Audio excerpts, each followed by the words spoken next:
उस फिल्म की शुरुआत होती है 5 अगस्त 2021 के टाइम से।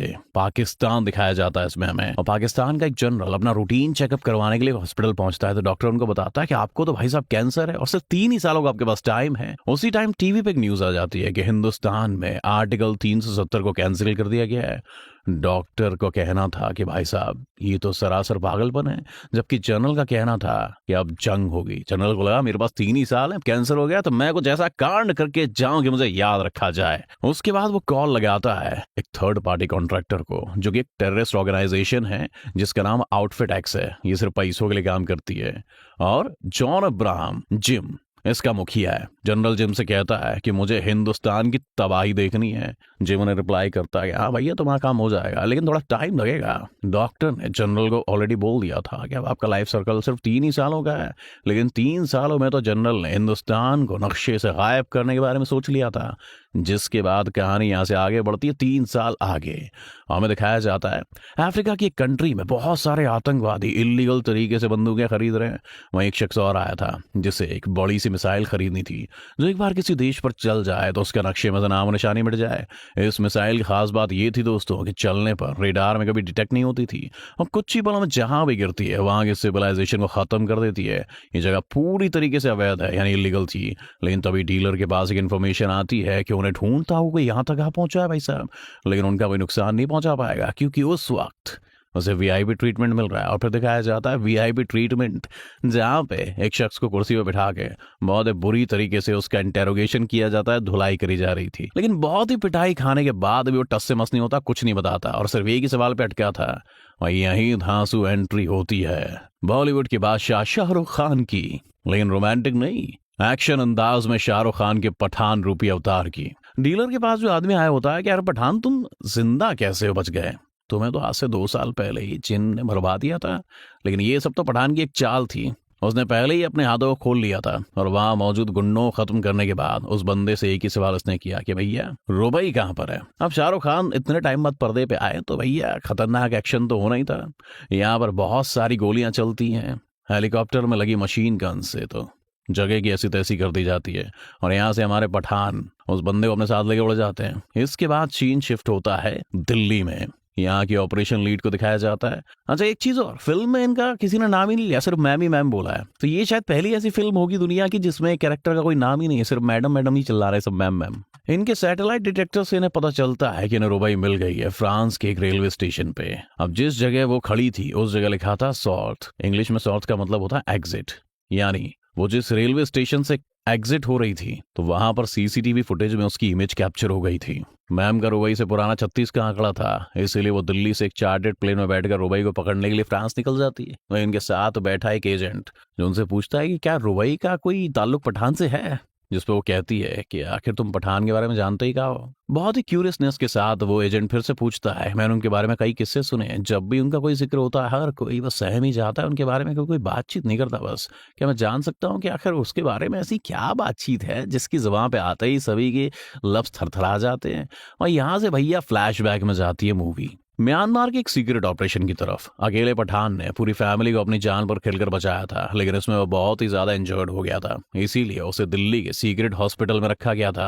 और जब हमारी डिम्पल जी उनसे मुलाकात करने के लिए गई तो उन्हें पता चला कि उसने तो अपनी बॉडी को पूरी तरह से रिकवर कर लिया है, और उसकी बॉडी को पूरा फिट करके एक नए मिशन की ओर लग चुका है, जिसका नाम था जोकर मिशन, यानी कि joint operations and covert research. Pathaan का मानना था कि हमारा हिंदुस्तान आए दिन नए नए खतरों से घिरा रहता है। इसी के साथ हमारे कुछ ऐसे जवान भी हैं जिन्हें अंडर एस्टिमेट किया गया है। अगर मैं उन सभी की टीम बना दूं तो हम सभी सीक्रेटली उन सभी का खात्मा कर पाएंगे। लेकिन मैडम कहती है कि हमें इस काम के लिए न जाने कितनी सारी परमिशन की जरूरत पड़ेगी। क्या तुम इस बारे में सोच भी सकते हो?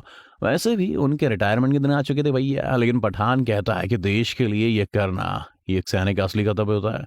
फाइनली मैडम मान जाती है। उसके बाद हमें वहां की एक सीक्रेट फैसिलिटी दिखाई जाती है जिसमें जोकर टीम को असेंबल किया जाता है। वहीं पे एंट्री होती है आशुतोष राणा जी की, यानी कि वॉर मूवी के सुनील रूथरा जी की। जी हाँ दोस्तों, इस मूवी में वही कॉम्बिनेशन है। उनका मानना था कि उनकी टीम वेस्ट ऑफ टाइम है, ये सिर्फ अंडे से निकले छिलके हैं। इन्हें तो अभी तक यही नहीं पता है कि असली मिशन में किन किन प्रॉब्लम्स का सामना करना पड़ता है। जबकि पठान और उनकी टीम उन्हें विश्वास दिलाती है कि हम जिस काम के लिए निकले गुरु, उस काम से सिर्फ और सिर्फ देश की भलाई होगी। हमारे सीक्रेट एजेंट्स के थ्रू हमें ये पता चला है कि दुबई में प्रेसिडेंट की एक स्पीच होने वाली है जहां पर हमारे देश के कुछ साइंटिस्ट भी आने वाले हैं, लेकिन उनकी जान को खतरा है। तो मैं चाहता हूँ कि पुलिस एक्टिविटी को और ज्यादा अलर्ट कर दीजिए और मैं और मेरी टीम बाकी आने वाले खतरों को संभाल लेगी। और फिर हाई बजट वाली मूवी के हाई बजट प्लेसेस को दिखाया जाता है, यानी दुबई की शूटिंग, बड़ी बड़ी गाड़ियां, लंबी लंबी बिल्डिंग्स और काफी सारी पुलिस सिक्योरिटी के बीच से गुजरते हुए हमारे प्रेसिडेंट। तभी पठान को एक चीज क्लिक होती है कि ये सब कुछ तो हमारा ध्यान भटकाने के लिए भी तो हो सकता है। उन टेररिस्ट ऑर्गेनाइजेशन का मेन एम प्रेसिडेंट को नुकसान पहुंचाना था ही नहीं, बल्कि उन दो साइंटिस्ट को वहां से ले जाना है। जब तक ये बात पुलिस तक पहुंचती है और सभी अपनी पोजीशन ले पाते हैं, तब तक तो दूसरी तरफ जॉन अब्राहम यानी कि जिम पहुंच चुका था अपने बजूका को लेकर और एक ही शॉट में दोनों साइंटिस्ट की कार के चीथड़े कर देता है और अपने चॉपर को बुलाकर उन दोनों को उसके अंदर डालने की कोशिश करता है। लेकिन हमारे पठान साहब कैसे पीछे रह सकते थे? दोनों के बीच में जबरदस्त फाइट होती है।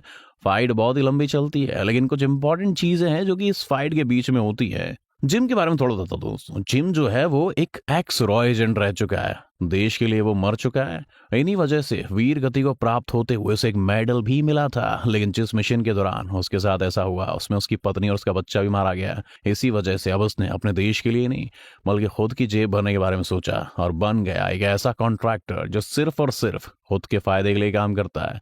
अब चाहे उसमें किसी देश का नुकसान हो या फिर फायदा, उसे कोई फर्क नहीं पड़ता। हालांकि अपने इस काम में जिम कामयाब तो हो गया था, लेकिन फिर भी पठान हार नहीं मानना चाहता था और वो अपनी टीम से बात करके उसे पकड़ने के लिए स्पेन पहुंच जाता है। पठान को अपनी टीम से रुबीना खान नाम की एक लड़की के बारे में पता चलता है जो कि उनके ग्रुप के साथ काम कर रही थी। इसीलिए जब पठान उस पर नजर रखने के लिए जाता है तो पीछे से जिम और उसकी टीम उसे पकड़ लेती है। अब चूंकि जिम भाई साहब बहुत बड़ा बिजनेसमैन है, तो खुद का काम धंधा संभालने के लिए अपने दुश्मन को बिना मारे हेलीकॉप्टर में बैठ के निकल जाते हैं और पीछे अपनी टीम को कह देते हैं कि काम संभाल लियो।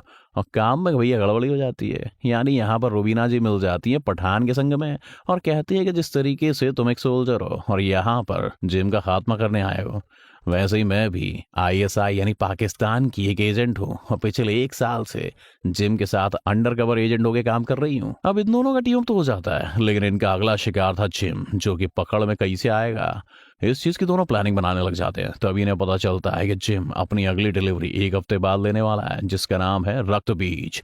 ये ऐसा केमिकल है जो कि अगर फैल गया आसमान में तो पूरी की पूरी इंसानियत को ही खत्म कर देगा। अब ये रक्त बीज कहीं जिम के हाथ ना लग जाए, इसीलिए दोनों पहुंचते हैं रशिया।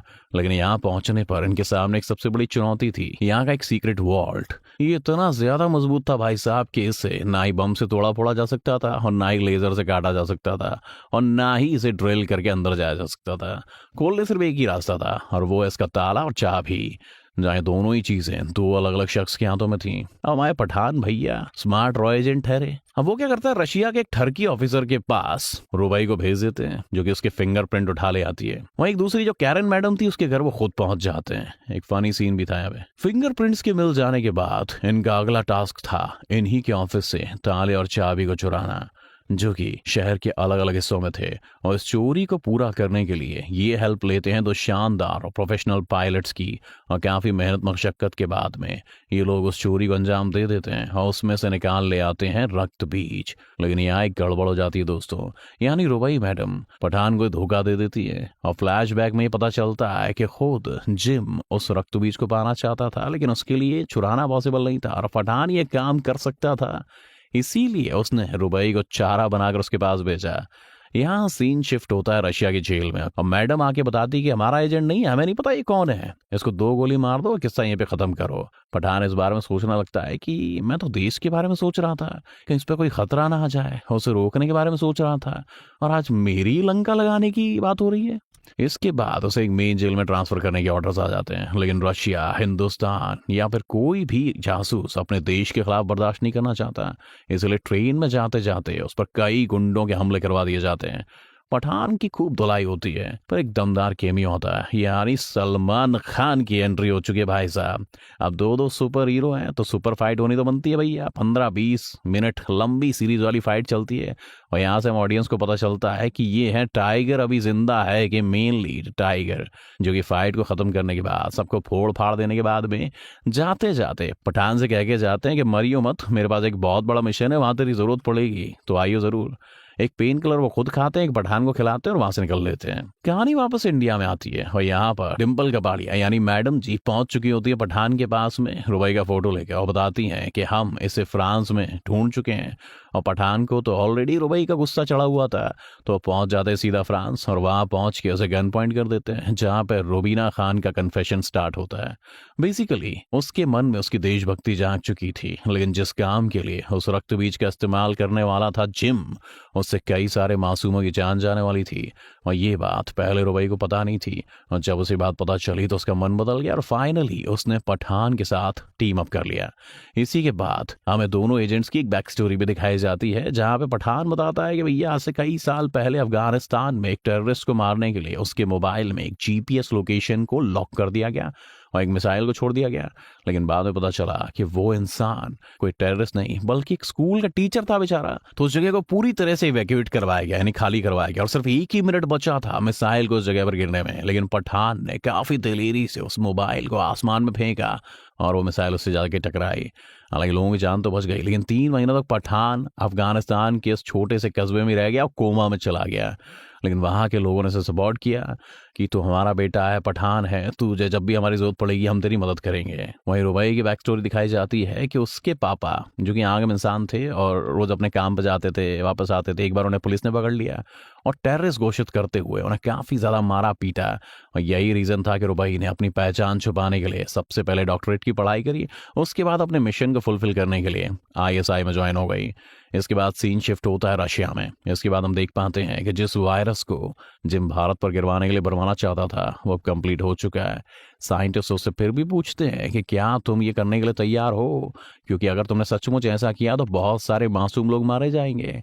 लेकिन इसके पीछे जिम की पुरानी खुन्नस थी कि जिस तरह उसने अपना परिवार खोया वो चाहता था कि पूरा हिंदुस्तानी एजेंट्स देखें कि आखिर परिवार वालों को खोने का दुख क्या होता है। इतने में यहाँ पर 2 सुपर हीरोज यानी ये पठान और रुबई की एंट्री हो जाती है और फिर यहाँ पे बहुत भयंकर फाइट होती है। इस सीन में सीजीआई का काफी अच्छा यूज किया गया है। पूरी लड़ाई का कंक्लूजन ये निकलता है कि उसके पास में 2 ऑप्स थे, यानी कि जिनके अंदर वायरस भरा होता है वो थे। एक जॉन अब्राहम ले जाता है, दूसरा पठान के पास में आ जाता है। और जब पठान लैब में उस ऑप को खुलवा कर ये चेक करवाता है कि आखिर ये वायरस को किस तरीके से डिसलोकेट किया जाए, तो पता चलता है कि उस गोले में तो सिर्फ और सिर्फ पानी भरा था। तो इतने में यहाँ पर जिम का वीडियो कॉल आता है। वो बताता है कि इस ऑप को टोटल 3 लेयर्स में बनाया गया था। पहली लेयर को क्रैक करते ही नैनो पार्टिकल्स में ये वायरस था जो कि उस ऑप के खोलते ही वहां के एनवायरनमेंट में फैल गया। दूसरे नंबर पर एक ओपन एयर वैक्यूम था जो किसे दूर तक स्प्रेड करने में मदद करता है। और नंबर 3 पर सिर्फ और सिर्फ पानी था ताकि जब आप मरो तो उस पानी को पी के मर जाओ। इसी के साथ वो जिम उस वायरस के फैल जाने के बाद में इंसान के शरीर में होने वाले दर्द को भी बताता है कि अगर पेन को स्केल किया जाए 0 से 10 तक, तो इस वायरस का अगर शरीर में इंजेक्ट कर दिया जाए तो उस इंसान को स्केल 13 या 14 का पेन होगा। उन सभी साइंटिस्ट में मैम यानी डिम्पल भी शामिल थी और धीरे धीरे उनकी बॉडी पर भी वायरस का इफेक्ट होने लगा था। रक्त बीज से निकले इस वायरस का नाम था स्मॉल पॉक्स। हालांकि काफी सालों पहले इस बड़ी सी महामारी ने हजारों करोड़ों लोगों की लाशें बचा दी थी, लेकिन अब हर देश के पास में स्मॉल पॉक्स का इलाज था। लेकिन जिम इतना बेवकूफ नहीं था दोस्तों। पिछले 2 साल से जिन्होंने साइंटिस्ट को इस काम पर लगा रखा था ना, उसका काम था इस वायरस को म्यूटेट करना, यानी कि ये वायरस जहां पर भी गिरता सिर्फ 3 घंटों में अपने पेशेंट को इन्फेक्ट करके उसकी जान ले लेता था। यानी अगर ये किसी शहर में गिरा और कोई इंसान अगर उस शहर में 3 घंटे से बाहर नहीं निकल पाया तो वो बीमारी उसके पूरे शहर को खत्म कर देगी। अब क्योंकि इस लैब के बड़े से ग्लास कंटेनर में ये वायरस अवेलेबल था, तो यहाँ के साइंटिस्ट अपने आप को कुर्बान करने के लिए तैयार हो जाते हैं ताकि ये वायरस और बाकी जगह फैल कर बाकी लोगों को इन्फेक्ट ना करें। और यहाँ से आती है कहानी प्रेजेंट टाइम में, यानी कि जिस शख्स को पठान शुरुआत में हेलीकॉप्टर से लेकर भागा था ना, उसकी अच्छे से धुलाई करी जाती है। उससे पूछा जाता है कि अब बता, जिम अपने वायरस और मिसाइल का इस्तेमाल कौन से देश में कौन सी जगह पर करने वाला है। हालांकि उस लड़के को ये तो नहीं पता था कि वो मिसाइल किस जगह पर गिरने वाली है, लेकिन उसे ये पता था कि इस लॉन्च कहाँ से करने वाला है। वो जगह थी अफगानिस्तान। इसलिए पठान अपनी टीम के साथ अफगानिस्तान पहुंच जाता है और बड़ी शानदार एंट्री होती है। इस टाइम लाहौर के कमांडर जिन्होंने आज से 3 साल पहले हिंदुस्तान को खत्म करने का सौदा किया था, वो आज अपनी डिलीवरी लेने के लिए आए थे इस रक्तबीज वायरस की।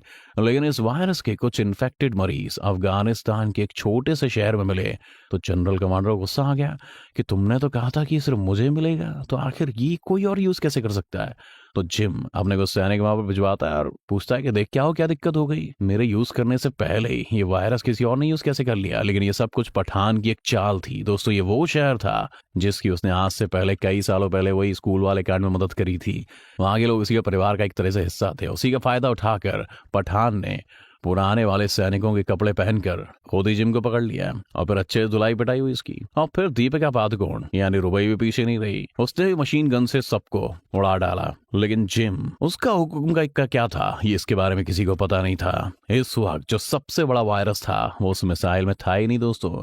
जिम ने उस वायरस को ऑलरेडी दिल्ली जाने वाली एक फ्लाइट में छिपा दिया था और उस वायरस का रिमोट कंट्रोल अपने कंधे पर लगा लिया था। अब जहाँ एक तरफ पठान की टीम उस बड़ी सी मिसाइल को रोकने की कोशिश कर रही थी, वहीं दूसरी तरफ पठान यहाँ पर जिम का सामना कर रहा था। दोनों के बीच में वापस से मस्त फाइट होती है। इसी के बीच में दिल्ली में लैंड होने वाली फ्लाइट आने वाली थी और वक्त बचा था सिर्फ 2 सेकंड का ही, यानी कि अगर टाइम खत्म हो गया तो वायरस पूरे के पूरे प्लेन में फैल जाता और जिन लोगों में फैलता वह अगर बाकी लोगों को भी इन्फेक्ट कर देते, जिससे कि पूरा का पूरा शहर कुछ ही घंटों में खत्म हो जाता। इसी बीच लूथर पठान को कहता है कि यही आखिरी मौका है, जान लगा दो। तो पठान भी वहां घुस जाता है, बटन दबाने से पहले से रोक देता है और एक बड़ा हादसा टल जाता है। यानी जो लोग उस वायरस से इन्फेक्ट होने वाले थे उन सबकी जान बच जाती है और पठान अपने आखिरी दुश्मन को भी खत्म कर देते हैं। लेकिन जाने से पहले उसे वीर गति वाला मेडल जो उसको मिला था उसको रख लेते हैं। कहते हैं इसके हकदार तुम नहीं हो, क्योंकि इसकी असली हकदार मैडम जी थी। अब लूथर पठान से मिलने आता है और एकदम बिल्कुल उनसे पूछते हैं कि हमें वापस से टाइगर और कबीर को भी इस गैंग में लाना पड़ेगा और पूरी दुनिया के खतरे से हमारे भारत को बचाना पड़ेगा, जिसमें तुम सबकी जरूरत पड़ेगी।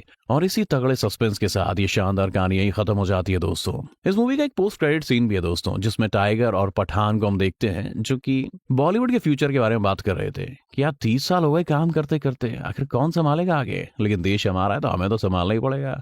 पब्लिक के लिए सिर्फ मूवी फिगर के बारे में बातें हो रही थी, एक रॉ एजेंट है तो देश को कैसे बचाएंगे। लेकिन यहाँ पर एक कटाक्ष किया गया है कि जो बॉयकॉट बॉलीवुड का ट्रेंड चल रहा है ना, तो मतलब ये बोल रहे हैं कि इतने टाइम तक हम ही रहे तो हम ही रहेंगे। लेकिन ये एक तरीके से गलत है। 40-50 साल से आप ही राज कर रहे हो, अब भी आप ही राज करते हुए नए लौंडों को कहाँ मौका मिलेगा। नए लौंडे तो फिर एक्सप्लोर ही नहीं कर पाएंगे।